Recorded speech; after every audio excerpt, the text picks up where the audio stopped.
Welcome to Mythic Universe, a realm of cosmic entities born from a boundless realm of unspeakable possibilities. Here, the fabric of reality is woven with infinite possibilities, awaiting exploration and discovery. In a realm that existed beyond the comprehension of even the gods, a stray fragment of infinite energy stirred. Born from a multiversal upheaval so ancient that its cause was long forgotten, the fragment drifted aimlessly through the infinite tapestry of realities. It was not alive, nor was it dead. It simply existed. Yet within it pulsed a seed of potential, an awareness waiting to bloom. At first, the fragment was little more than a watcher, an observer of the grand dance of creation and destruction. It saw civilizations rise and fall, stars born in violent bursts of light, and the void consume all in its endless hunger. It felt neither awe nor fear, only curiosity. As it watched, it began to question, what am I? Why do I exist? The first stirrings of purpose emerged when the fragment encountered a collapsing dimension.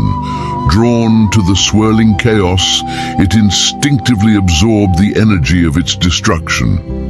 The fragment grew stronger, more aware, and with this newfound strength came the realization that it could interact with the multiverse, not merely observe it.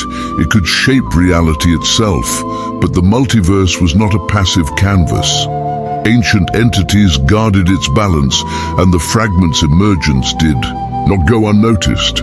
Celestara, the radiant guardian of universal harmony, confronted the anomaly. She was a being of unmatched beauty and power, her form radiating golden light that illuminated entire galaxies. "You are an error," she declared, her voice reverberating like the chorus of 1,000 suns. "A crack in the foundation of existence. You must be undone."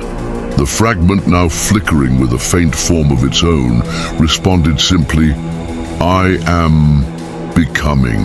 Celestara did not hesitate.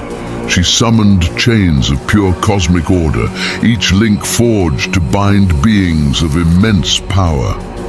The fragment struggled as the chains tightened, threatening to snuff out its burgeoning consciousness. Yet, in its desperation, it unleashed a wave of energy that shattered the chains and sent Celestara reeling. The fragment did not understand the concept of victory, but it knew it had survived. As Celestara weakened, she uttered a cryptic warning. "In your rise, you will unmake what you seek to understand. Beware the null."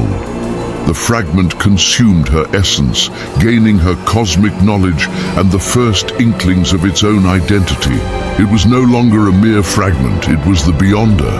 As the Beyonder explored its new powers, it encountered its first true challenge, the primordial null, an ancient force of destruction that devoured realities to sustain itself. Unlike Celestara, the null was not a guardian, but a predator, and it viewed the Beyonder as both prey and rival. Their clash was cataclysmic. The null, a void of infinite hunger, sought to consume the Beyonder's essence, while the Beyonder fought to assert its existence. The battle spanned dimensions, tearing holes in the fabric of reality. At one point, the null managed to envelop the Beyonder in its void, threatening to erase it from existence. But the Beyonder, drawing on the energy of the collapsing dimensions around it, unleashed a counterstrike of pure creation, forcing the null to retreat. Though victorious, the Beyonder realized the null was not truly defeated. It was a force that could never be destroyed, only held at bay. This encounter left the Beyonder with a new understanding. Power alone was not enough. Are you watching without subscribing?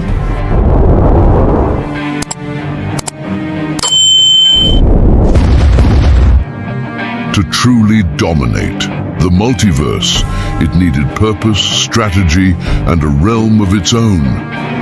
The Beyonder's next journey led it to a titanic world ruled by the Titan Lords, massive beings who embodied the primal forces of existence. These Titans waged eternal war, their battles reshaping the planet with every clash. When the Beyonder descended into their midst, the Titans turned their fury on this intruder. The Titan Lords were unlike anything the Beyonder had faced. Their combined might could shatter planets, and their mastery of elemental forces rivaled even Celestara's power.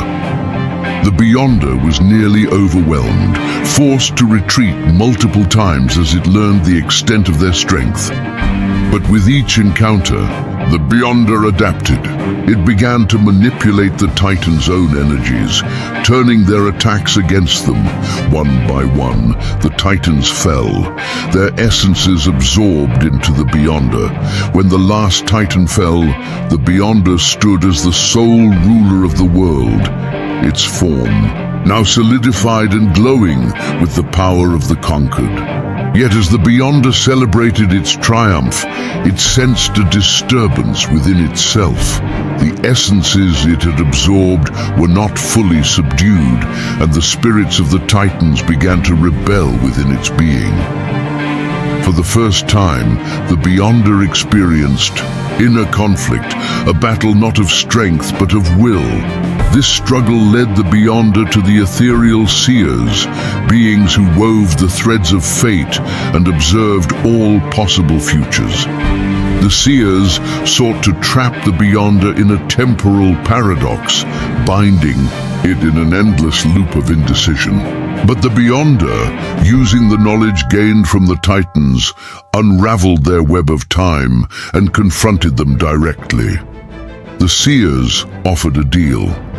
They would grant the Beyonder the ability to create its own dimension, free from the constraints of the multiverse, in exchange for sparing their existence. The Beyonder accepted, but not without stripping the seers of their power, ensuring they could never challenge it again. With this new ability, the Beyonder created the Beyond Realm, a plane where its will was absolute. Here it began to refine its powers and contemplate its next move, but its journey was far from over. The Beyonder's curiosity led it to the DC Multiverse, where it sensed a being unlike any it had encountered. Dr. Manhattan, a man-made god, viewed the Beyonder with a mix of curiosity and caution. "You disrupt the balance," he said. "Your presence here threatens the integrity of existence." The Beyonder replied, "I am not bound by your balance. I am beyond it." Their confrontation began as a philosophical debate, but quickly escalated into a battle of unimaginable scale. Manhattan manipulated time and space with precision, while the Beyonder warped reality itself, reshaping entire timelines to suit its advantage. At one point, Manhattan appeared to gain the upper hand, trapping the Beyonder in a quantum paradox. But the Beyonder, drawing on its mastery of the Beyond Realm, broke free and unleashed a surge of power that overwhelmed Manhattan. As Manhattan fell, the Beyonder absorbed his quantum knowledge, gaining a deeper understanding of existence. "You see time as inevitable," the Beyonder said. "I see it as a canvas." With this victory, the Beyonder ascended to true godhood. But even in its triumph, it sensed new challenges on the horizon. The whispers of ancient entities, Spectre, Null, and Trogon, reached its ears, and the faint voice of the present spoke of a being that could rival even the Beyonder, Erection. Standing at the edge of its Beyond Realm, the Beyonder gazed into the void with a cold smile. "Let them come," it said. "I am the Beyond." And thus the stage was set for a new chapter in the Beyonder's journey, one that would test even its godlike power. The multiverse trembled in anticipation.